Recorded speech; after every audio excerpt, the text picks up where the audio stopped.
Greetings in the wonderful name of Jesus Christ. Thank you so much for tuning in.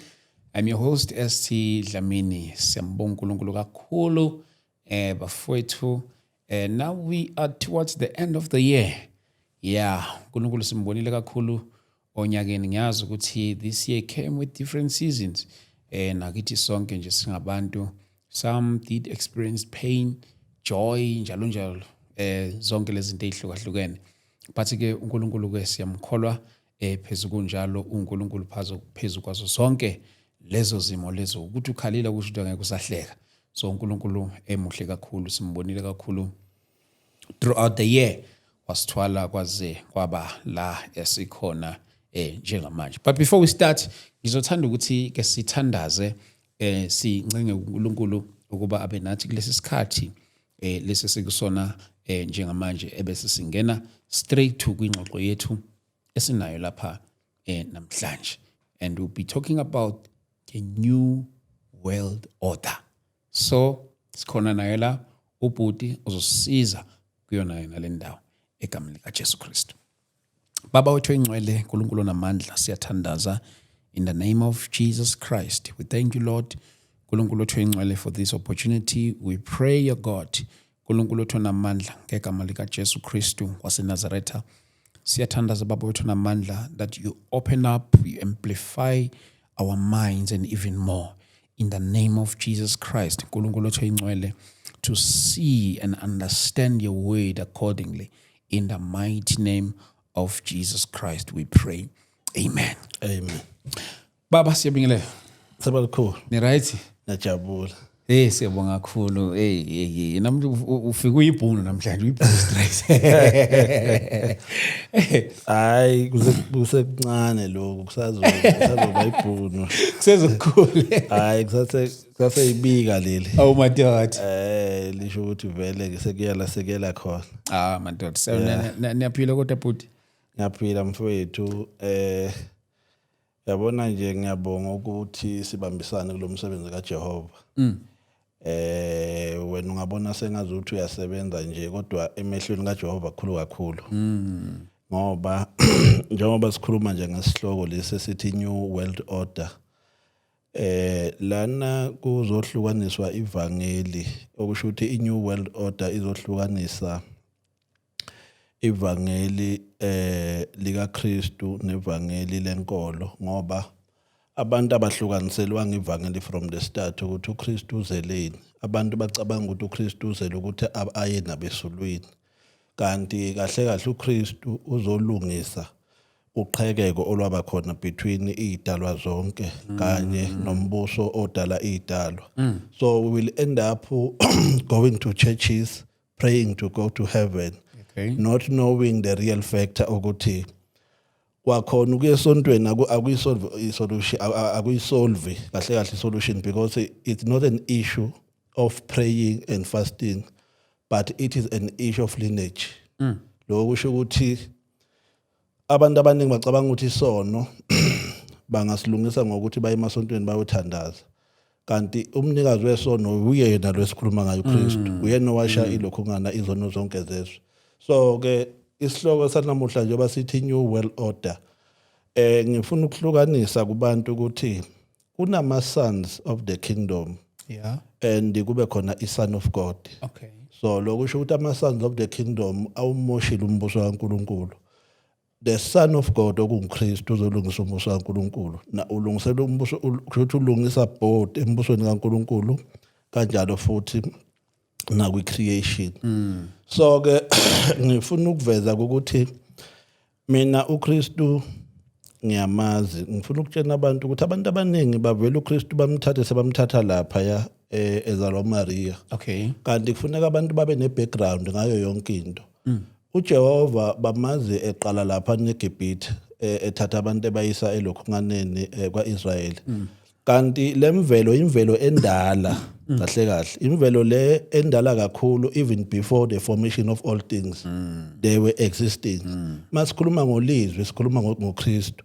So asikhulumi ngomuntu yebo ngokwevangeli elalimenyezelwa uvezwa lapha ya ezalwa uMaria, kodwa ngokwezambulo nemfihlakalo thina njengoba ngisebenza nje mina as a creation interpreter, uKristu mdala ngisho kungakabi bikho ngisho inkanyezi, kungakabi bikho ngisho any before days, before times and whatever, before matter and unmatter. So that means in the beginning was the word, and the word was with God, and ngamanye amazwi usho ukuthi wayevele khona ekuqaleni, ngamanye amazwi ulizwe wayevele khona ekuNkulunkulu. So we need to understand ukuthi uKristu usupporta kakhulu iflesh because uyena onegazi, uNkulunkulu akanalo igazi. So izinto zegazi nezenyama zisetshenzwa uyena. So uNkulunkulu usebenza kakhulu izinto zomoya nezemfihlakalo nezezambulo, kodwa when it come to flesh, blood, zonke lezo zinto lezo-ke uyena oyisebenza kakhulu. So in terms of creation uyena ongumnquseli wabantu bonke. So kuzoba nenkinga-ke abantu bashumayela ivangeli okubonakalayo ukuthi ivangeli likaKristu kahle kahle lona liyazi ukuthi konakalaphi empilweni yomuntu. So lamavangeli akhona kahle kahle wona azama ukuba nama-opinion as if they've got a solution. Kanti i-solution uyena uKristu uqobo lwakhe. It's not ukuthi mhlambe i-solution is to fast. Ungafasta le nto ayisebenzi. Umnikazi wemvelo kahle kahle the flesh, iflesh kaNkulunkulu umuntu okwazi ukusebenza izinto ze-flesh uyena uKristu. So ngamanye amazwi-ke ngiqonda ukuthini? Ngiqonda ukuthi akusikhona ukuthi wona ngoba ulale nomuntu ungashadile noma mhlawumbe untshontshile noma mhlawumbe wona ngoba ubulela umuntu.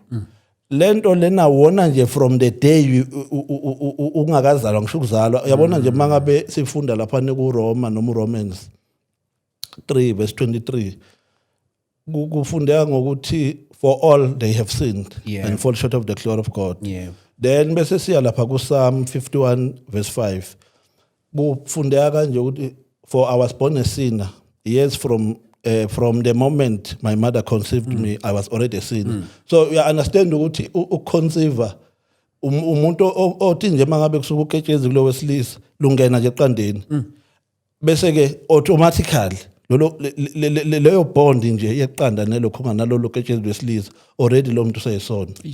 So wena ucabanga ukuthi isono kuba semhlabeni kanti isono uzalelwe kuso kahle. Ucabanga ukuthi wena isono into ongayikhomba mhlawumbe ongayibala ukuthi lena le because awuyazi.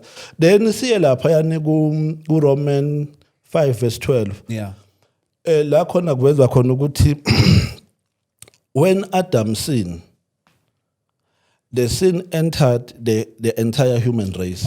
And Adam's sin brought death. So we need to understand ukuthi ivangeli alihlukaniswa ngoba kunevangeli elimnandi kanti sisenkingeni. So uKristu uzolungisa into ekufanele mayilungisa nathi eza amalokho. Mina njengoba ngake ngaveza ukuthi mina ngivela kwizulu emfihlakalo.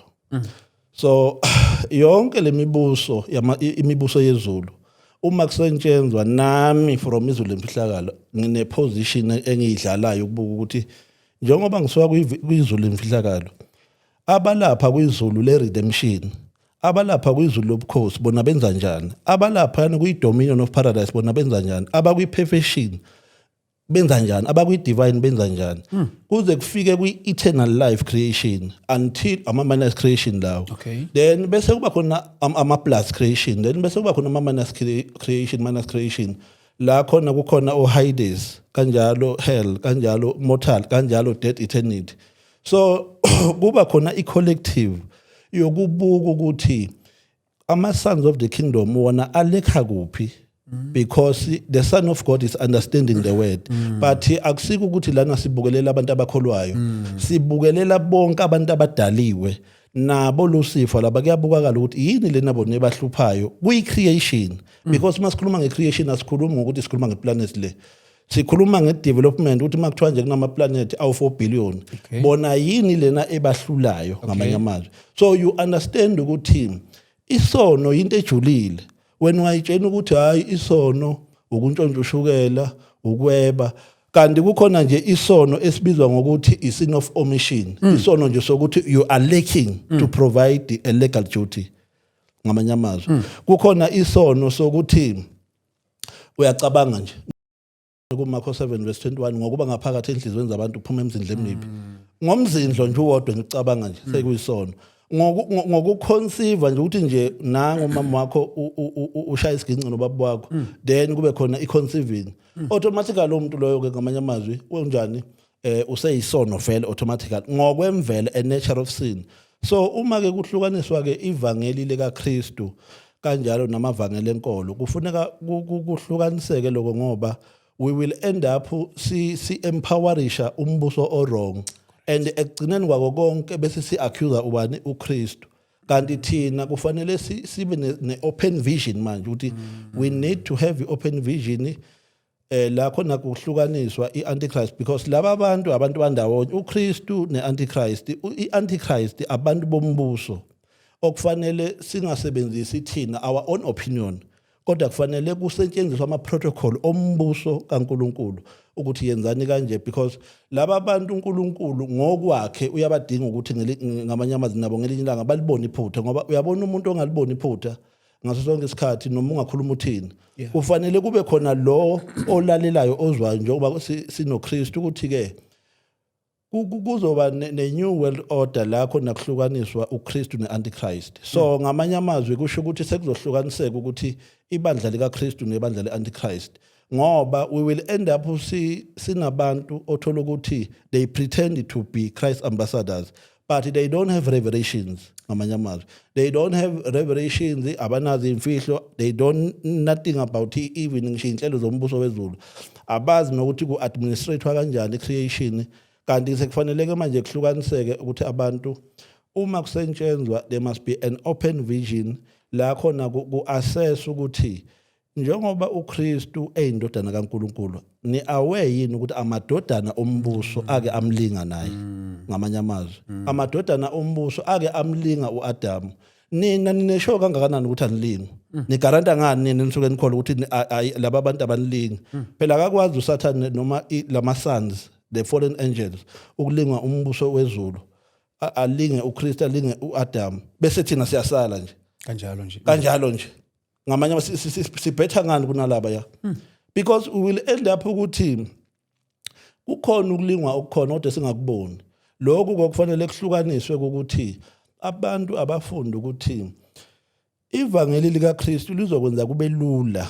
It's very simple because lona linani line salvation line redemption line to be saved line saved lokho kusho ukuthi lesikhathi umuntu lapha ku Romans 5 verse 12 kuthiwa when Adam sinned the sin entered the entire human race through Adam and Adam's sin brought death that means thina ngokwe formation sasidalwe thina singama living soul kodwa because of ukona ka Adam kwashintsha i living soul yaba i dead soul then ke i dead soul ke inama gauge inalento ekuthiwa i dead soul kufike ibe i dead soul inalento ebizwa ngokuthi unembed conscious. So lesikhathi i dead soul ngoba iqhamuka le yanto leyane i living soul inenkazimulo cloud of light iqhamuka inenkazimulo iqhamuke ibe ezwini lokuphila ibe ne grace ibe ne favor ibe ne mercy so maningi ama benefit okuthi kahle la okufanele khona umphefumulo ukhule khona ngoba umphefumulo kufuneka ukhule enkazimulweni nasezwini noma eselweni sezwi kodwa mawusesonweni umphefumulo awukhulu uya destroyeka ngamanye amazwi ngoba umuntu noma ekhuluma kakhuluma into ephilayo kanti umphefumulo ngokufanelekile kufanele ukhulume into ephilayo not efile because uyayichuzela umphefumulo ukuthi ufuna ukukhuluma ukuphila noma ufuna ukukhuluma ukufa. So baningi abantu abayile bathi ke hayi uNkulunkulu iyiphi indawo iliphi isonto right for uNkulunkulu ngeke umthole esontweni uNkulunkulu usezwini kufanele wena ukhulume ngowakho umlomo lo usho ukuthi uNkulunkulu utholakala ezwini because ezwini ila khona okungekho khona ukungcola ezwini ila khona okunokukhanya khona. So thina njengoba sihambe sifuna uNkulunkulu endaweni angekho kuzo sithi thina hayi siyomfuna emasontweni abantu ufuna bachazelwe mina ngi-creation interpreter isonto akusindawo kaNkulunkulu kodwa isakhiwo esisetshenziselwa ukuthi abantu uma behlangene bakwazi ukwenza inkonzo yethu likaNkulunkulu because isonto into ekhandwa manje uNkulunkulu bevele khona kungekho lutho ungakhombekile ukuthi evele khona. So akakwazi uNkulunkulu ukuzoba occupied through the buildings. uNkulunkulu already ubevele exister before the creation, before the formation of all the creation, during existing of creation, after creation, beyond and forever. So lezi zinto lezi after destruction, after ukubhujiswa kuyobe sekuyini ngamanye amazwi. Ngoba abantu bakhanda izinto bese bathi ayindlu kaNkulunkulu. No, isonto yindlu eyakhelwe ukuthi abantu bekwazi ukuhlanganyela kuyo uma behlangane ngokwenkonzo yezwi likaNkulunkulu. Kodwa ke abanye benza okuningi ke ngalezo zakhiwo. Bayazakha abafaka izinto zabo mhlawumbe ukuthi babiza abantu. Kanti abantu akufanele babizwe ngezilwane noma ngama-cult noma ngama-rituals. Abantu kufuneka bezwe izwi, kufanele indlebe manje zabantu zibuyele ekutheni bayakwazi nabantu ukuzwa izwi ngoba ngokweprinciple umuntu kufaneka abuyele ezwini, abuyele enkazimulweni, abuyele lokho kusho ukuthi ke kufanele ke bese umbuso kaKristu owenza leyo process loyo, because umbuso kaKristu owenza leyo process. But leminye imibuso enkolo ngeke izikwenze lokho ngoba uyena ounderstanda iflesh, njengoba kuthiwa nje ukuthiwa ulizwi ekuqaleni wayekhona ekuNkulunkulu enguNkulunkulu. Uyena ubest kwiflesh. Makukhulunywa nje ngeflesh nje uyena owazi izono, even izono zama iniquity, izono eziningabi esithi thina hayi umuntu ushukela lapha yana uKristu wazi izono ongathi mawuyibala uvela ubone cha uyabona ukuphila emhlabeni kahle kahle. It's a nature of sin. So when ungayitshela ukuthi hayi umuntu wonile ngoba entshontsho ushukela noma entshontsho imali, leyo nto leyo akayibali uKristu leyo, because isono esizima kakhulu ilesi selineje ukuthi kunolibofuzo lwabanye abantu othola ukuthi baphile egazini lakho, abantu othola ukuthi is generational. And you can find ukuthi egazini lomuntu kune hybrid okusho ukuthi kulumbene igazi lomuntu negazi lama fallen angel. Egazini lomuntu nje ikhona lonto leyo, because yibo ababegcina ama fallen angel egcina enza lento yokuthi ehlangane nabantu besifazane. So you will end up ukuthi most yabantu ongathola ukuthi nayo Eva, ungathola ukuthi ukhona umuntu oyi fallen angel owakhona ukwenza ilokho ngani intimacy. So ngeke uzazi ke lezo zinto ngoba kuningi othola ukuthi ngoba phela uAdam waye creation coordinator, umuntu wayexhumanisa icreation kanjalo nabadala. So I disconnection yakhe yavele yenza icreation yaba kwi darkness, because there was a disconnection kumuntu oyi creation coordinator. So lo muntu lo yakusiwa is not like ukuthi umuntu is just a living inhabitant. Uhlukile because une covenant, une glory, unikeziwe iauthority yezwi, ukuyi dissension protocol yezwi. Lokho kusho ukuthi yena akafani nabo Lucifer. Lucifer they are not ama creation coordinators, because ukona ka Adam ku affecta yonke I living being, ku affecta even ngisho creation. But Lucifer bona ukona kwabo okokulahlwa, ngamanye amazwi ukulahlwa. Adam akuyena umuntu okulahlwa, umuntu okubuyiswa kahle kahle. Kodwa ukuze abuyiswe kwathunyelwa ubani? Ulizwi. Ngoba uyena kahle kahle kwathi mayefa lo elokhunganeni lapha eEden wavuswa lokhu eGethsemane engadini naselokhungane eGethsemane. So which means laba bantu kwakuvele iholy creator le yayivele yazweni ukuthi umuthi wokufa lo, insimi yokufa le, kodwa insimi yokuphila leyana ngamanye amazwi. Ngoba kwakuvele kusho ukuthi ungadla konke la kodwa not lapha. Bese kuba khona umuntu wokuphila lo wawufihliwe. Yes. So umuntu wokuphila ke uyena uKristu. And mawuyitshena wena ukuthi ngokholo alusebenzi ukholo ngamanye amazwi. Mina ngisebenze kakhulu noKristu, ngiyamazi mina uKristu. And inhlonipho mina ngiyithole kuKristu ingenza ukuthi ngibone ukuthi angisho ukuthi ngiyaphapha noma mhlambe ngiyabreaka, kodwa nje ingenza ukuthi ngibone ukuthi nami in terms of ama latitude communication lama cabinet amanye emibuso yezulu kusho ukuthi kahle kahle nami ngiyakhona ukusebenza. Ngoba uyabona mawula kwi-social kwi-social space uhluleke ukuzwa ngoba phela lana ungathola ukuthi la i-distance uthola ukuthi kunombuso kwi-perfection, uthola ukuthi ukuyi-distance mhlambe eku-100 light, 100 billion light, kodwa uthola ukuthi kunomuntu ongezwe ukuthi kune-communication eqhamuka kwi-perfection, but mina ngiyakwazi ukuyizwa. Kune-communication eqhamuka kwi-eternal, mina ngiyakwazi ukuyizwa ngila. So uyayibuza ukuthi abanye abantu lama communication njengoba bangawezwa basenkingeni leya ngempela, ngoba kufanele ngamanye amazwi abantu baqale baprocesse indaba yani ye salvation. Bakhona abantu abenza salvation la emasontweni ukuthi hayi le nto leyo ayisebenzi leyo. isalvation kaKristu ifike lapha kwi dead soul. If ngoba kahle kahle umuntu uqhamuka a living soul, umphefumulo ophilayo. Then bese mayizalwa bese kuya disconnect because of I submission kaAdam. Phela uAdam wasubmit kuma outlaw spirit, okusho ukuthi wasubmit komubi not uLucifer. uLucifer waba yithuluzi lokuthi ayomconvince ukuthi hayi wena uma ungadla lokho uzofana uNkulunkulu kanti seyitrap iyamanya ama creator because imvamisa yabantu basuke bayitshena ukuthi I-creator umuntu oyedwa. And imistake enkulu lonto le empilweni ngoba uzoyitshena wena ukuthi I-creator ngoba mina nje kudala kabi ngafunda ukuthi hayi uyabona kukhona lezi zinto ihogo ukuthi hayi ngeke lento leni ilawule ophezulu konke. Uyakwazi ukuyibona into uyabokele ngeke ilawule ophezulu konke. Kukhona ama mortal creation obona kahle ukuthi uyabokela la uJehova kangeni ke la. Kukhona ama dead eternity creation. Uvela ubone ukuthi uyabokela kune creator kodwa icashile ngamanye amazwi ekufuneka uze wena ube kuyilatitude bese uyakwazi ukunderstand ukuthi la kusebenza le creation le la kusebenza la le cabinet kusebenza cabinet ethize. So you will find ukuthi uJehova ku redemption which is +6, then you will find ukuthi umahluleli uku perfection +7, then you will find ukuthi ophezulu konke the sovereign uku +8 which is divine. You will find ukuthi the holy creator or the cloud of light uku cloud of light which is +5. So you will find ukuthi omdala kunensuku uku number 1 which is a mystery ngamanye amazwi because uyena ofoma zonke izinto. Uma into yonakele kubuyelwa kuye ngoba semfihlakaleni ukuthi njengoba abantu babehave kanje yena uyakwazi ukubuka I-living soul ukuthi no nanka ama genes afunakalayo. So we will find ukuthi thina sinama genes ay hybrid. Kanti uma kufika uKristu azoshintsha lama genes esinawo abe I-genealogy okusho ukuthi ngamanye amazwi I-genealogy yeswi ngamanye amazwi lokho kusho ukuthi umuntu uma ekuKristu is a new creature. So means izinto eziningi bekade siyizo zizoshintsha through ilokho ngani ukuthi sesikuphi sesikuKristu.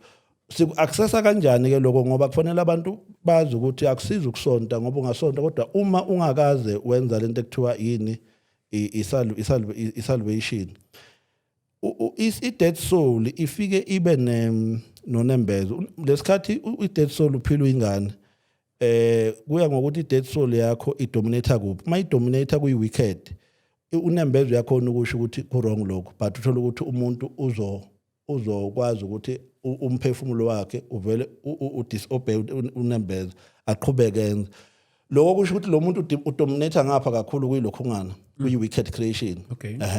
Kodwa mangabe unembeza ukhuluma kwi-dead soul uzothola ukuthi umuntu udominate ngapha ngamanye amazwi kuyi-light ngoba unembezo yakhona ukusho ukuthi lo as a dead soul udominate ngapha kwi-darkness ngamanye amazwi. So automatically yaqala create i-nature of sin ube i-dead soul kodwa because of i-domination yakhe yaqala iya ngapha kuphi kwi-nature of sin. But uzothola ukuthi ukhona omunye oyi-dead soul kodwa uthola ukuthi yena udominate ngapha ngamanye amazwi kwi-obedience yezwi. Then iyaqala isoul yakhe ngamanye amazwi okusho ukuthi ngamanye amazwi isoul engasebenziseki emimoyeni emibi because lento kuya lapha yana kuqala nje lapha useyingane ukuthi lo uyasebenziseka emoyeni emibi lo akasebenziseka emoyeni emibi. So umuntu ke ongasebenziseke emoyeni emibi akusike ukuthi usuke eshumayeziwe kodwa usuke elalela unembeza ngoba unonembeza lo muntu omhlukanisela izinto ngoba unembeza uyakwazi ukuhlukanisela okubi nokuhle. So bakhona abantu othola ukuthi bahlukaniselwa onembeza babo ukuthi lokhu kubi lokhu kuhle kodwa bakhona abantu othola ukuthi unembeza uyasho ukuthi kuba akwenze ngenkani okusho ukuthi lo muntu udominate kuphi kwi-darkness creation. Lokho kusho ukuthi ke isoul isizoshintsha kwi-dead soul iqale ibe yini i-nature of sin soul. Then uma eqhubeka futhi enza lento le iyaqhubeka le nto iba wicked ngoba ibe lokhu i-upgrade nje lento ngamanye amazwi ngoba akalaleli ini unembeza ngoba unembeza umele iswi ukuthi akwenziwa lokho yena aqhubeka aza ayekuphi kuyi-wicked. Uma ilokhu eqhubeka bese kuba sekutheni ke izinto azenza mhlawumbe sonaye soyabona ukuthi seziyamhlula ama-demand ngoba le imibuso yemkhathi i-demand izinto eziningi la ovela ubone khona ukuthi ayingeke lento le ngisayenza isiyangehlula. Usuzobona lesikhathi esehluleka ke kukhona abangahluleki ukhona nje abangasebenziseki nje kwakhona nje ezintweni ezibhedayo. uthola ukuthi asikho nesidingo sokuthi azaphenduke ngoba vele akasebenziseki lo muntu. uKristu nje wayephila emhlabeni wayengasebenziseki uKristu ezintweni ezibhedayo. Wamlinga uSathane, wamlinga ngayo yonke indlela, kodwa nje uKristu nje wayengasebenziseki ngoba naye wazalwa ngalendlela esizalwe ngayo nathi.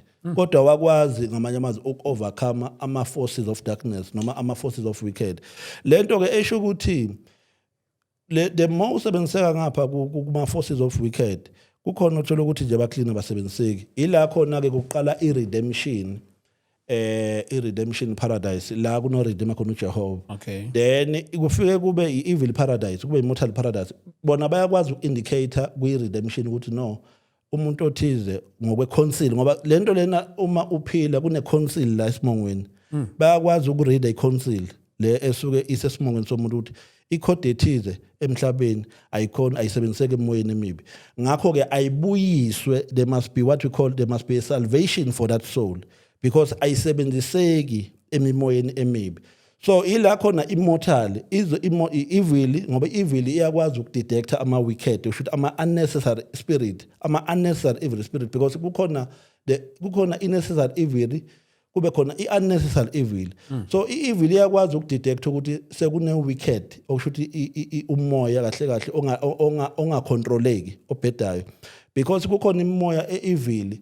Ukuba evil ungahlaselwa umuntu umbulala, but it's not ukuthi you are evil person because it's a necessary because you are defending your life. Kodwa lo yana is an inhuman ngoba yena uthengiwe ukuthi akazokubulala. Wena kusika ukuthi ngamanye amazwi uthengiwe, wena udefendela impilo yakho. So ngamanye amazwi ke empilweni kuyi-creation nje baningi omoya kodwa bakhona aba-necessary. So lesikhathi ke lembuso ikwazi ukudiscover ukuthi kukhona umuntu ongasebenziseki emimoyeni emibi. Then immortal yona iyakwazi ukukhipha i-authority ukuthi lo muntu akabuyiswe kuphi, kushuthi alisulwe igama lakhe kwi-first of dead ngoba kunokufa lokuqala, first of dead. Uzolandwa kwi-Hades ubuye ngamanye amazwi kushuthi usuyabuya uzokwenza i-salvation. Lesikhathi wenza i-salvation kuyaqhubeka kwenza kuba i-redemption. Usuka kwi-redemption kuba kushuthi ngamanye usuka kwi-redemption usuyabuya ke manje ke uzokwenza lento ekuthiwa yini i-deliverance. Lesikhathi wenza i-deliverance kune process lapha yana abayibukayo because lezi gaba lezi kufike kube i-redemption, kufike kube i-salvation, kube i-redemption. Then bese ke be-observe kahle ke manje ukuthi okay because awusebenziseki sebaya-observe ke manje lama cabinet lembuso yezulu sebaya-observe ke manje ukuthi ma wenza i-deliverance then ba-observe ukuthi okay bayakubuka nje ukuthi still awusebenziseki bese kufika isikhathi ukuthi alo muntu akasebenziseki bese kwenziwa i-restoration ngamanye amazwi. Lesikhathi kwenziwa i-restoration okusho ukuthi ubuyela kuleya living soul because i-original umuntu is a living soul. Kodwa because of indalo esiphila kuyo ine-disconnection ne-discommunication. So lesikhathi ubuyela kwi-living soul kurestoreka i-connection level e-original womuntu ngamanye amazwi. Then bese kurestoreka ama-communications ayo onke lembuso yezulu. Lesikhathi ke wena wenza ilokhungana i-deliverance askis uphasa kurestoreka leya lokhungana ubani osuke enza lento leyo kunale quickening spirit okuKristu because uyena wenza salvation okushuthi ohlanza yonke le nto lana eyisinengiso nature of sin. Lesikhathi ubuyela awubuyelanga ngokuthi wena uyakholwa noma awusebenziseki noma ungcwele kodwa ubuyele because kunalento ekuthiwa is to be purified, to be nullified. Lesikhathi ubuyela lapha yana kuyi-living soul then ngamanye amazwi sekuqala i-process kushuthi i-soul yakho isiyaqala ke manje isiyi-resurrection soul because ibikade ifile ngamanye amazwi wangasebenziseka noma wasebenziseka kuya ngokuthi uyasebenziseka noma usebenziseki. Lesikhathi iqala iba i-resurrection isiyaqala usuba nama-communication ukuthi ke manje kufanele u-understand i-assessment, i-judgment. Usuyaqala ulalela ini leminye imibuso okungo-perfection heaven laba abadila ngama-judgment. Then uyaqala uyalalela ukuthi sekunama-communications akhona ushuthi it's a resurrection soul. Then uyaqala uma ubona ukuthi uyaphasa futhi bakunikeza i-seal nabo ushuthi i-perfection seal. Usuyaqala uba i-perfect soul ngamanye amazwi. Uma usuyi-perfect soul then kuyabona ukuthi no lo muntu lo uyalokhunga kahle kahle nje uyaprogress. sekuqala ke manje ke lo libofuzo olubizwa ngokuthi umuntu manje uKristu isidala esisha sekuqala to be saved usindiso lolu lwegenealogy ke manje ngoba sekufuneka kuqale igenealogy iyalemvelo le ye divine heaven because lezi ihlaseleka kalula and futhi kwispirit ispirit ahlukaniseki Okay. sekuzoqala le yamvelo ekuyidivine ebizwa ngokuthi ke manje ke igenealogy kusho ukuthi ulibofuzo leswi maqala le yalokhungana ke kusho ukuthi ke ngamanye amazwi to be saved then once waphasa khona usuyaqala ke usuthola ipromotion kwi grace ukuthi you are a saved soul. So uyambona kumuntu oyesontweni njalo nje engawalandela ama process protocol ombuso ngoba kunama protocol ombuso alandelwayo day by day ukuthi uyasebenziseka yini kubonakala ukuthi no ama cabinet alena eminye imibuso yabona no lo muntu lona akasebenziseki because akekho umuntu okufanele abhujiswe kubonakala ukuthi uobedience because what is matter embusweni kaNkuluNkulu iobedience not enye into ukulalela nje ngoba uma uke waphambuka ekulaleleni kulahleka ama communication ngoba lama communication uchakachaka nje uthi uyalalela ngala uzwe kuthiwa ku existent kunento ethize sekufanele ni access uyabona nje mina ngibuka abantu lana besebenza mina lana ngiyasebenza umsebenzi kodwa uthola ukuthi eyombuso wezulu eyombuso kaNkuluNkulu kodwa ngeke uzongibona because angireport kumuntu ngireport eswini ukuthi nami sengikwenzile lokho mina nje ngakwazi ukuba igeologic okusho ukuthi ukinterpret icard ukubuka ukuthi njengoba kune apocalypse uma kuhlukaniswa ivangeli leli lika Kristu selizohamba ngamuphi umkhakha okusho ukuthi leli lika Kristu lina amendment kwi heaven leli lika antichrist li remain vele under paradises because lama creation kukhona lo mbuso kuthiwa oyisiqalo kube khona umbuso kuthiwa uyisiphetho so ualpha ungapha ngamanye amazwi uomega ungale lokho kusho ukuthi lesikhathi kuqala nje kwenziwa i-pre beginning of dual eternities kuyaqala kuyabona ukuthi okay kusho ukuthi uKristu uzo i-pre-establishment of eternity so kuyabona ukuthi uKristu kahle abakhe bazobonakala ngokuthi babe ne-breakthrough kwi-perfection kodwa abe-antichrist bazobonakala ngokuthi bebe ne-setback bengabi nayo i-breakthrough kwi-perfection because uKristu ushintsha okudala kube imvelo nje ehlukile ngoba uyabona nje imvelo kaKristu mina ngifuna ukubatshena abantu ukuthi imvelo kaKristu kahle abantwana bakaNkuluNkulu labayana akusizi idalwa zemvelo i-salvation kaKristu kahle iproducer abantwana the sons and daughters of heavenly Father so ngakubeka kanjalo ukuthi oloke ibambezela kuKristu kufunaza ukuthi that beyond because there is a past present beyond and future so laba bayitshena ukuthi bona uma besemasontweni bazosizakala lutho uNkulunkulu nje ngokuphelele isonto lomuntu kuNkulunkulu umsimba womuntu uNkulunkulu ubuka la emsimbeni womuntu lapho uyakubuka nje uthi wena ngizwa kumnandi emoyeni yena ubuka la ngoba ithempeli likaNkulunkulu nje maye sefuna ukubuka ukuthi lo muntu lo umuntu onjani baskena lo mzimba vele baskena nje lento le kuvela ukuthi ubuhamba kuphi ukhuluma uthini yonke lento le babuke yonke bese bayabona ayi lo muntu lo ngeke kulunga usho ukuthi uremain lapha yani ngamanye amazwi kuloka kuyofukwa letha uAdam okusho ukuthi iFacebook kusho ukuthi ifirst dead uremain nje lapha la uremain khona ngoba umphefumulo nje mangabe uyi-nature of sin ugcinwa kuyigodlo zembubhiso kuhlala khona mawudlula nje ufa uya lapha kuyigodlo zembubhiso okusho ukuthi kuyi-reservation ukuthi in case makwenze kubuyiswa kwenziwa i-reincarnation uphinde ubuye uzophila at least ke i-memory yomuntu iyakwazi ukubona imvelo ake aphila kuyo bese yahlonipha makuthiwa it's a rebirth okusho ukuthi kahle uyabuyiswa it's a reincarnation because ukufa nako kuyakwazi ukufundisa uyabona nje ukufa umuntu ongakwazi ukufa uyabona ukufa is the best teacher because ila ubona khona impilo ukuthi empilweni akuhlalwa kahle and empilweni mangabe uyitshena ukuthi uzolandela abantu ukufa kuyakutshena ukuthi wena kahle uyi first born and uyi last born so indaba yesixuku uphuma kuyo ngamanye amazwi ngoba ila ubona khona ukuthi lento yokuhamba ulandela abantu nje impilo kahle ubuhlungu umuntu nomuntu uyoyikhalela yena akekho yothi mayekhala cha ngikhalela nanapha abanye umuntu nomuntu uyikhalela yena so ngamanye amazwi ke ngiqonda ukuthi abantu abafunda ukuthi uma kukhulunywa behlukanisa ukuthi leli ivangeli leli liphi ilele lilekelela impilo yomuntu liyilungise likwazi ukuthi libe ne breakthrough kuma heavens and eternities noma ile evangeli le prosperity uyabona ukusiza ukuzuza izinto kodwa ulahlekelwe ukuphila ngoba ukuphila kuphethe yonke into nezinto lezo sokuyizuza ngokudayisa umphefumulo wakho zikhona ekuphileni phela yonke into inikwa uNkulunkulu. That is why kuthiwa seek first the kingdom of God then all shall be added ngoba kahle kahle uNkulunkulu uyisource icreation iresource kaNkulunkulu. Yes, uNkulunkulu akusizi ukuthi wena ujaha ama resource kodwa ushiya isource ngoba uzothola ukuthi kukhona ukuthola ngendlela engekho right isource bese isho ukuthi lokho wakuthola ngendlela engekho right wa sacrifice wawenza ama rituals wakwenzelana ngoba yimo phayo la isandla sami kufanele siphela wena wawusuyiphakela wena ngamanye amazwi ngoba abantu bacabanga ukuthi mabe nezinto sebaphelele kahle kahle empilweni kufanele ube ne source then uzoba ne access kuma resource.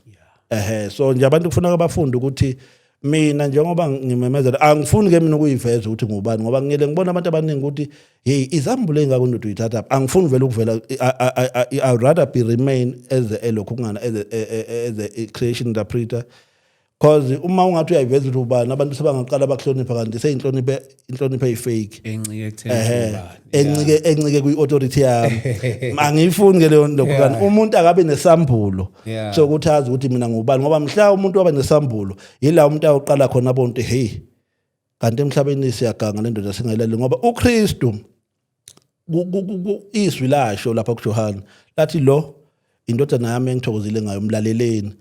Ma ungafuni ukumlalela phela komuntu wanikezwe authority yokulalela uKristu. Kristu nje phela komuntu wanikezwe authority yokuthi alalelwe. Thina siyakhuluma nje ngoba siyalokhunga siyalokhunga kodwa siphiwa ngeauthority yokulalela. Kodwa umuntu okufanele alalelwe uKristu une authority yokuthi alalelwe. So thina nje we are just preaching, we are proclaiming ngamanye amazwi. But to teach akusikona kwethu ukuteach. Mina ngiyashumayela ngiyamemezela kodwa ukufundisa izwi akusiko kwami okwamoya ongcwele umoya weqiniso ngoba iwona owazi inhliziyo kaNkuluNkulu nengqondo kaNkuluNkulu. Mina uNkulunkulu ngingasi nje ngokuthi nje ngiyamazi nje kodwa amathumba akhe angwazi. So ngeke ngithi amazinyo akhe ngiyawazi kodwa mina ngimazi ukuthi ngiyamazi ukuthi cha lo uyiredeemer le lo ophezu konke lo iholy creator lo because ama creator the more usebenza the more afike ekwazi ukureveal because i-creator mangake reveal mhlawumbe ungahlali ngasangana awafana ama creators awafana ama creator they are different in one creator. No, they are different in different. Lokho kusho ukuthi uyabona nje uma sikhuluma ngophezulu konke usebenza kuyisambulo. Masikhuluma ngelokhungana ngomdala kunensuku usebenza okusho ukuthi kwi-invisible not kwi-spirit kwi-invisible emfihlakalweni. Ispirit ila okuthola khona ukuthi kunoJehova because uJehova uyena oyiredeemer uyena okwazi ukurecycle because i-advantage ye-spirit ukuthi it's a recyclable resource. So uJehova uyena one-passion because uyiredeemer ungumhlengi lapho ke. But lawa amanye ama-creator when it's come to njengokuthi nje i-great tribulator le elapha ku-8 umgwebi ke loyo ngoba uzofika le kwi-dead eternity la okukhona the second death ukufa kwesibili. Phela isho kanjalo indaba ukuthi lapha kuSambulo 21:7 uthi onqobayo uyakulidla ifa lezo zinto ngiyaba uNkulunkulu kuye yena abendodana kimi bese kusho ukuthi ephamagwala nabangakholwayo kanjalo isabelo sabo saba sechibini elivutha umlilo nesibabalo kungufa kwesibili. So uyabona ukuthi khona ukufa kokuqala khona ukufa kwesibili. Lezi zinto lezi zidinga i-open vision abantu bayifunda ukuthi ama sons of the kingdom indlela asebenza ngayo ayifani ne-son of God. So masikhuluma nje ngokuthi nje uKristu mina ngizobekisa nje uKristu njengoba elapha kwi-divine kwisambulo kukhona enye indodana elapha kwi-perfection. Uyabona nje mina lesikhathi 2014 kukwenziwa isecretion mina ngalanda ila ngabona khona mina ukuthi hawo kanti emhlabeni umhlaba usiyo into esicabangayo ujulile. Ngathi mangilandwa nje mina wakhishwa instruction from heaven kwathiwa angalokuthi ngibuke nje nginikezwa 5 minutes. Kwasho ukuthi ke nami mangithi ngiyazula ngifuna ukubuka izinto hayi kwasho ukuthi 5 minutes nami anginasikhathi sokubuka ukuthi ahlahle yini lela. Kodwa lokho okuncane nje ngakubona ngoba ngakwazi ukubona ngifuna ukubona lama rank alaba bantu labo ukuthi asebenza kanjani. then emva kwaloko ke washo ukuthi isikhathi sincane ngaphuma. So i-creation ineyimfihlo eziningi and futhi abanye abantu kufanele bafunde ukuthi impilo iyimfihlo kaNkuluNkulu. Uma wena ufuna ukuyiphila ngefaith izokushaya. Impilo hamba eswini izinto nje kahle uqala ama process uyabona nje ivangeli likaKristu yilo elikwazi ukwenza i-reinstatement ukukubuyisela eliphinde lenze futhi i-assessment understand ukwahlulela ngoba uyabona nje mina ukwahlulela ngangingakwazi ngangitshela nje ukuthi nje hawu lento le hawu into elula kodwa mina ngabona bebiza uLucifer mabembiza kwi-perfection bayambiza kuLucifer it was around 2015 bambiza ke seba i-cabinet ye-perfection bayambuza ukuthi ke sicela ukwazi ukuthi ubani wena Okay. Bambuza ukuthi bafuna ukwazi ukuthi ubani angithi bambuza ngamabomba bayamazi ukuthi ubani bafuna nje ayisho lo yena kwasho ukuthi is a trick question bambuza ukuthi ikhona into ehlanganisayo nemvelo awungathi nje kuyahlanganisa ungathi nje lokho kuyahlanganisa yini mhlawumbe ongayikhomba emvelweni utshani abantu yini ongathi ungayikhomba nje kwi-creation ukuthi lokho kuyakuthinta akaphendulanga kwase bebuza ukuthi uyaba yini nezwi entweni okungayona yakho uba kanjani ne-influence noma iswi entweni engayona yakho ila ngabona khona mina ukuthi hey yazi siyitshela isihlanu phela emhlabeni uyabona uLucifer ababoni ukuthi thina sifunda kubo izinto ukuthi hey ayi ngeke umuntu inhlakanipho akayilahle nje uyabona nje mina inhlakanipho uNkulunkulu nje angisayiveza inhlakanipho mina ngoba sengibonile ukuthi inhlakanipho okuyiyona ifunakalayo ile ozoyinikwa uNkulunkulu Yeah. iyona inhlakanipho ke leyo othola ukuthi ezokulekelela ukwazi ukuhamba endleleni yokuphila leyo ukuthi ungcwele ngoba phela nami ngake ngaphendula lapha ukuthi hawu ngifunani lapha ngoba ngiyiphatha kahle ngumuntu oyiphatha kahle angigangi ngingane ayiphatha kahle avele kwaphendula nje esinye isihlalo sathi uyazi ukuthi kwi-creation i-creation iphila ngenkazimulo once i-creation yasibekelwa inkazimulo isifile i-creation nje it's a principle ukuthi yonke into ekwi-creation iphila nge-glory of light ngenkazimulo once what disconnecta kwinkazimulo automatically usufile ngisho ungaba ngcono wa disconnecta nje kwinkazimulo ngisho ngabe kuthi uyiphatha kahle kanjani automatically wa disconnecta nje kwi-glory of light that is why uAdam uma esubmita lapha kwavele wa disconnecta lelo khungana le-glory of light lenkazimulo automatically waseba umuntu obizwa ngokuthi it's a dead man umuntu ofile so ziningi izinto ekufanele abantu bayifunde ukuthi wena ungayitshela ukuthi njengoba usonta wenza izinto ehlaba enyuka hey unzima futhi uzoyifile ngempela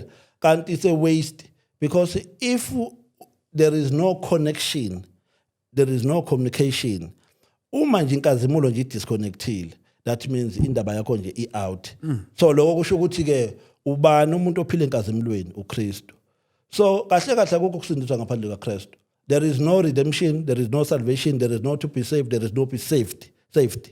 Ngoba a saved soul iqala lapha uKristu uhambela wonke ama cabinet. Onke lama cabinet na kweyami cabinet uyafika uKristu kuyilokho ngana komdala wensuku. And futhi ke isikhathi esiningi ama creator ayayihlonipha leya creator omdala wensuku because ubuka ukuthi uKristu phela uma mina ngimbuka isubmission yakhe ngaso isikhathi inenhlonipho kimi.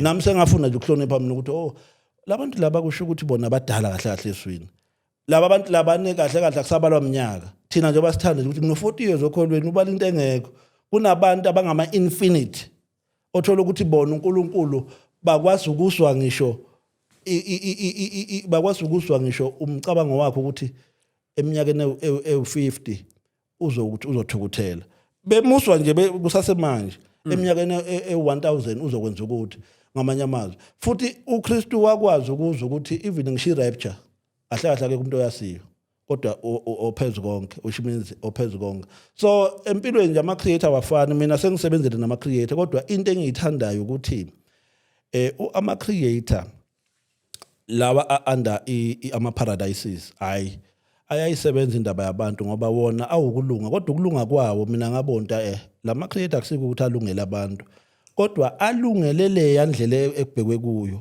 i-judgment ukubhujiswa nokufa kwesibili bona njengoba ubona bengathi balungile nje balungele loya laba abaphambili ngoba bayazi ukuthi mhlana afika kumahluleli kwi-perfection kuyoba nzima iniphushele phambili futhi perfection iniyise ku-immortal umgwebi naye afika afake ilokhu ngani immortal seal kuqhubeke futhi kumgwebi-ke uyena oqala-ke ngathi uyasubsabisa la amanye ama-creator wasubsabisa kodwa nje uqala kwi-great break ukubona ukuthi eyi ngeke umuntu akashintsha ukwenza vele akaphile eswini ngoba izwi lisafe ngokuthi into ephile eswini izwi alikwazi ukuyihlasela kodwa into outside of izwi liyayibulala izwi because konke kuvela eswini ngamanye amazwi so uma ngabe ke into evela eswini ingalilaleli izwi kusho ukuthi leyo nto leyo kahle kahle ifile into efile vele ayiswa ngamanye amazwi because into efile ayiphile eswini ekufanele abantu bekufunde lokuthi nje uma ubona sengathi awuswa ufile kahle kahle ngoba ukuswa is a skill it's a talent abantu mabakhuluma nje khona abantu abavele uthothi ulalelela ukuphikisa akafuni ukulalela ukuswa uthini lo hawu siyazi ke wathi ngeke azogcina kuba khona abanjani njani kanti thina umuntu nje ophilayo uma ukhuluma uyalalela ingane nje khona abantu abake bakhuluma iprofeti ezingamanga kodwa uma umuntu ophila eswini uyakwazi ukulalela ukuthi lo muntu njengoba ekhuluma kanje kusho ukuthi ke ngokwe-understanding yeswi noma ngokwe-understanding yesambulo kusho ukuthi sekuyisikhathi esithize sekufuneka uqapheleke kodwa umuntu ongaphile eswini uthi angeswa nje ukuthi kukhona umuntu okhuluma isiprofeti esingamanga avela am-attack that is wrong awukwazi uku-attack umuntu ngoba lo muntu le mimoya vele iyasebenza iyasana uyabona uma ungake ubuke imimoya izwi lakomoya lifana nani namaqembu ebhola amaqembu ebhola ake adlale imesh kuwina oyedwa bahambe bayodlala ndawonye bese ukuthi ama-spectator acabana ukuthi-ke uyabona umuntu aphathe kabi ukuthi idliwe ithimu yakhe kodwa laba abantu abadliwe bona ngokwethimu badla nalabo abawinile badla ndawonye ngamanye amazwi ba-celebrate so abantu kufuna ba-understande izwi lakomoya ukuthi lisebenza kanjani thina ngala siya-attack lapho uyafundisa ukuthi awu-attack nabo bayimvelo yabo vele iyona mvelo yabo iyona nto abayaziyo wena yenza lokho okwakho okuqondane nawe uyekele bona benze lokho okuqondane nabo ngoba usathane akusizi ukum-attack ngoba iyona ndlela aphila ngayo indlela yokungcola uphila nje ngokungcola ayikho futhi enye indlela until aze yena abone ukuthi seyahluleka futhi kuye kungaba lula kusathane uma engabuyela embusweni ngoba yena wazi yonke into ukuganga nje uyakwazi ukuthi into enjani so kulula umuntu ogangayo mase efuna ukushintsha impilo noma ukushintsha indlela uvele azi ukuthi ayilwa ngisakufuna ngoba ngibuya kuko so akufani nomuntu ongakayi entweni ngoba umuntu ongakayi entweni uyela itsheni ukuthi hayi no kuzophumeka kalula kanti ezinye izinto zinelokho ngana zina addiction ungena nje uthi nje ngizokwenza kancane iqhubeke addiction ugcina ungaphumanga manje awusho ke kule yama New World Order yeah so what do you mean ngene khona indlela entshe kuzophileka ngayo kuzophileka kanjani ke kuyo le New World Order sibalikhulu kunzima kwe-New World Order that is why kufanele abantu sihlangane sikhuluma indaba ye-New World Order ngoba i-New World Order kune-Antichrist kunoKristu i-Antichrist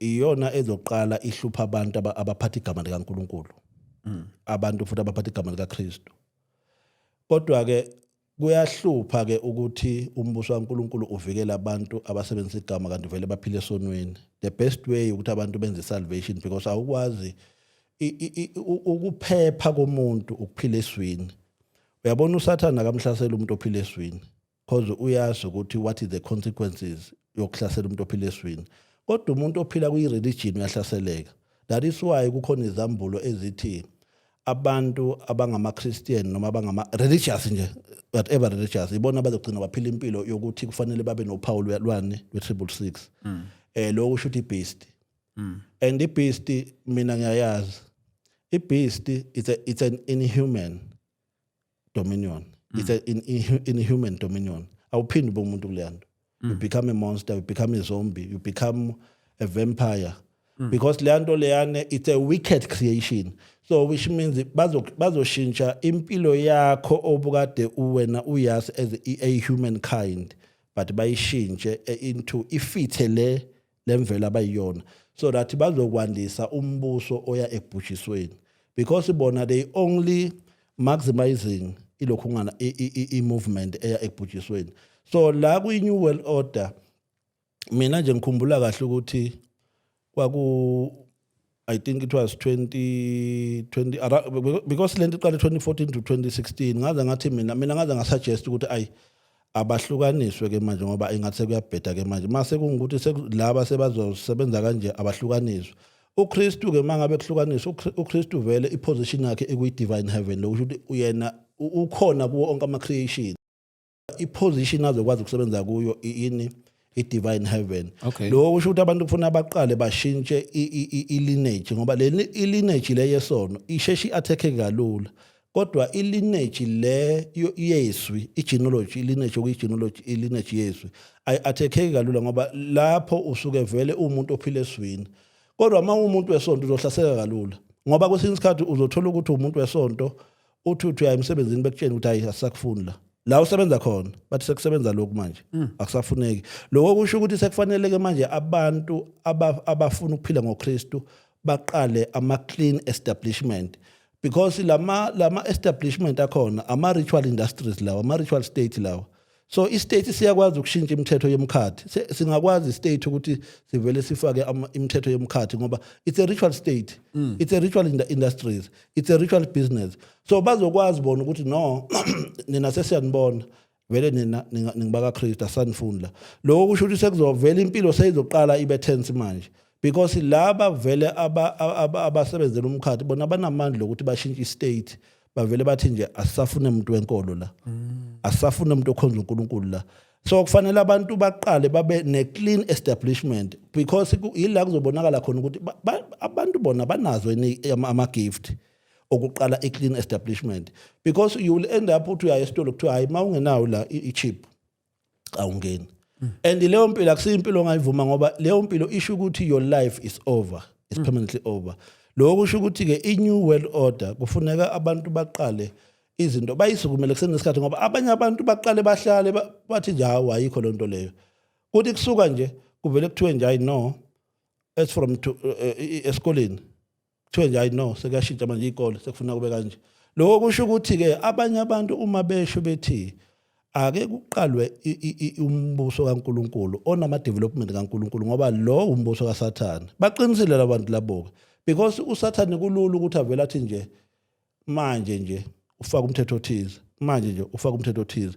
Ziningi izinto ovela ubone nje ukuthi yabo ke la kusebenza umthetho kaSathane ke la ngamanye amazwi. Nabantu nabo abake baqale babenze isalvation kuqale imisebenzi ama development ombuso kaNkuluNkulu la owazi khona kahle ukuthi yabo ke la kunama development ombuso kaNkuluNkulu and iphutha abalenzayo abazalwane.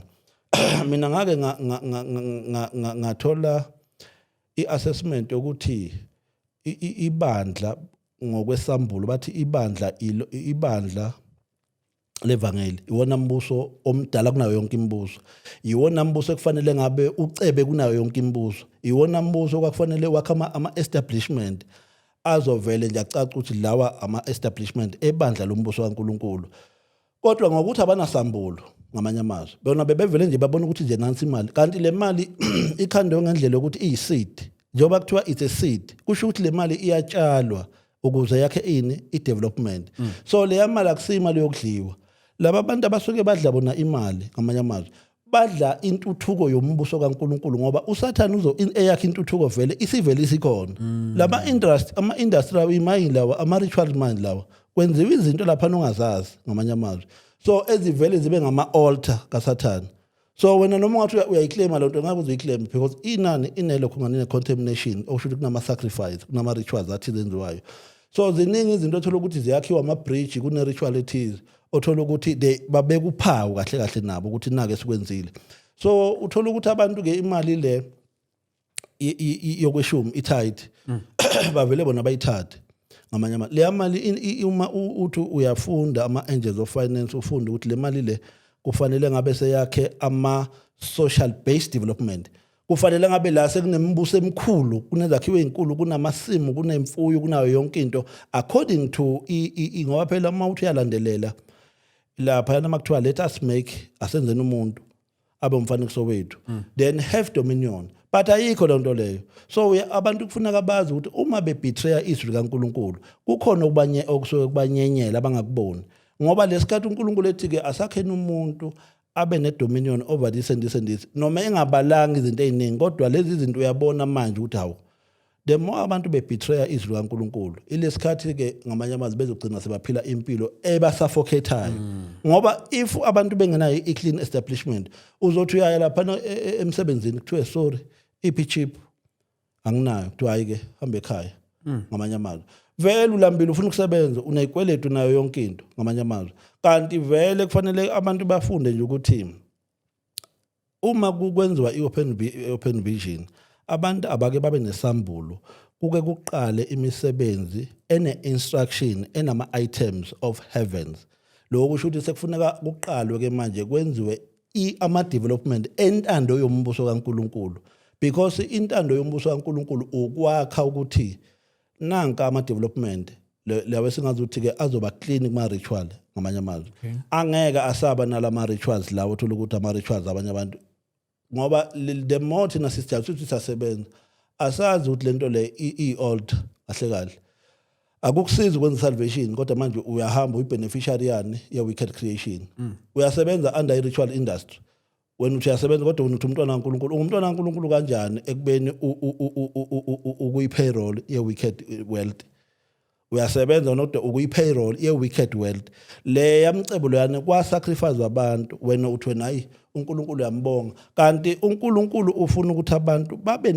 ne-clean establishment yabo la khona bezokwazi ukuthi uma besebenze kuyi-clean slate because nabo ba-clean ileyo nto ke efunakalayo kufuneka abantu bayilokhu ukuthi bakusukumele lokho ngoba mina ngake ngakhuluma nje la sinawo sebalukhulu ukuthi abantu abasondele ngababiza kodwa ngabona ukuthi ke abantu abayele bafona akusibo abantu abafocus ekutheni ke kudingidwe indaba yombuso kaNkulunkulu kodwa kuyele kufona nje abantu othola ukuthi nabo bafuna baneyinkinga zabo lokho akunankinga lokho ke vele that is part of life kodwa mina ngifuna abantu ukuthi ke ake kukhulunywe indaba ukuthi ivangeli lihlukanisiwe manje elika Kristu alibe nelokhungana nama establishment alo ngoba laba kuzoba lula once nje bahlanganisa lento le uzothi 2030 or 2040 bavele bathi sifaka lokho manje sifaka uphawu lwebeast and impilo izoba wesilapho ngoba kuyobe sekuphila vele abantu uthola ukuthi abanasambulo abaconnectile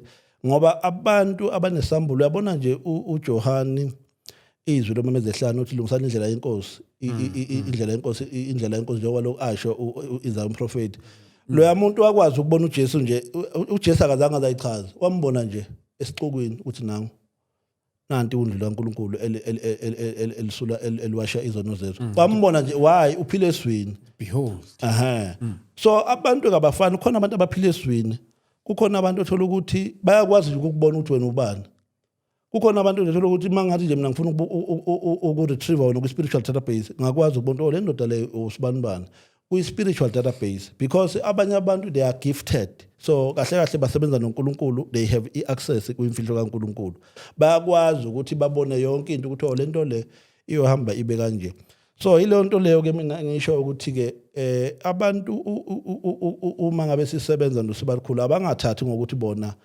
mhlawumbe siyayisusela nje kodwa abantu ababe nesambulo ukuthi lokho esikwenzayo noSibalukhulu nabo babuka ukuthi bangasizakala kuphi ngoba kukhona ukusizakala mina kuKristu ngiyamazi and futhi mina uKristu masikhuluma nje ngophezulu konke ophezulu konke wangibusisa 2004 ngisafunda isikole wavela nje ilokhungana i-image kaJehova kwase emva lokho kwavela i-image yelokhungana yelokhungana ye-divine wangibusisa kodwa mina nga-understand ukuthi okwani nga-understanda nje mase ngiqeda isikole sekuthiwa ke ake ngiqale ngibuke indawo zonke ukuthi abantu baphila kanjani then ngabuka ukuthi abantu baphila kanje ile nto semangiyibona manje ukuthi kahle abantu la siphila kwi-investment grade and i-investment grade ayithuthukisi izwe ngoba yona ithuthukisa osomabhizinisi uNkulunkulu ufuna ukubuyisa lento ekuthiwa i-social based development ngoba i-social based development ila abantu bakudala babethi besebenzela ukuthi baphilise abanye abantu not ukuthi bacebe kodwa babesebenzela ukuthi ukusebenza kwabo bakwazi ukulekelela inhlalo ingane zazingaganga lesasikhathi wawungeke uthola izingane ziwumdlembe zikanjani kodwa ingane yayithi mayikhula nje ifundiswa ukulima ifundiswa ukufuya ifundiswa ukudoba ifundiswa ukuzingela So ukusho ukuthi uNkulunkulu wayewukhandile umnotho odelelekile kodwa futhi okwazi ukuphilisa abantu. Kodwa le minotho ekhona ngamanye amazwi iyiminotho le yokuceba nothi iminotho yokuphilisa abantu. Lokho kufanele sikufunde ukuthi iminotho esinayo iminotho yokuceba and abantu bayafa indlala nje. Khona abantu abangazi ukuthi bazolala badleni ngamanye amazwi ngoba ayisekho le minotho yokuphilisa abantu. Sekukhona nje iminotho yokuthi nje ama investment.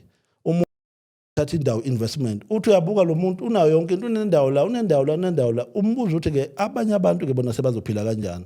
Lokho kumbuso kaNkulunkulu kufanele ukuthi ke abantu kuke kuhlanganwe kulungiswe izinto bese ukuthi imali le tithe ake yenza ama development. Le mali ake yeke ukuthi yondla abantu kodwa ake iqale nje ama development ngoba lesikhathi le mali le ingenza ama development kuyohamba kubonakala ukuthi mase kwashiwo ukuthi le mali le ayiqala ama clean development because i-seed yatshalwa wena mawufuna ukudla idla ithelo hayi i-seed mawufuna wena ukudla yidla ngapha kwi-production kwi-cash flow production ngamanye amazwi lokho kusho ukuthi kufanele kuqale nje kube khona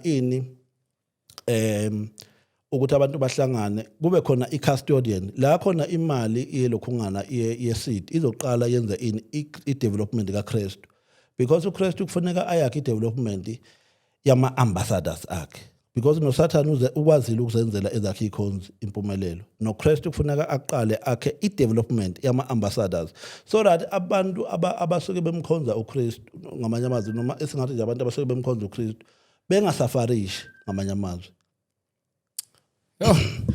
Yeah, ne. Hayi. Sesifika ngasekugcineni ngenxa yesikhathi sethu.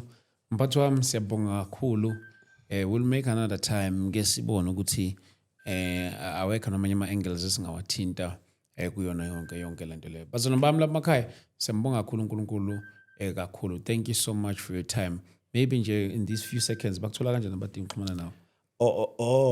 Abafisa ukungithinta bangangithola ku-061 024 2188 now sibat 061 024 2188 nayakho ngicela uyishiye.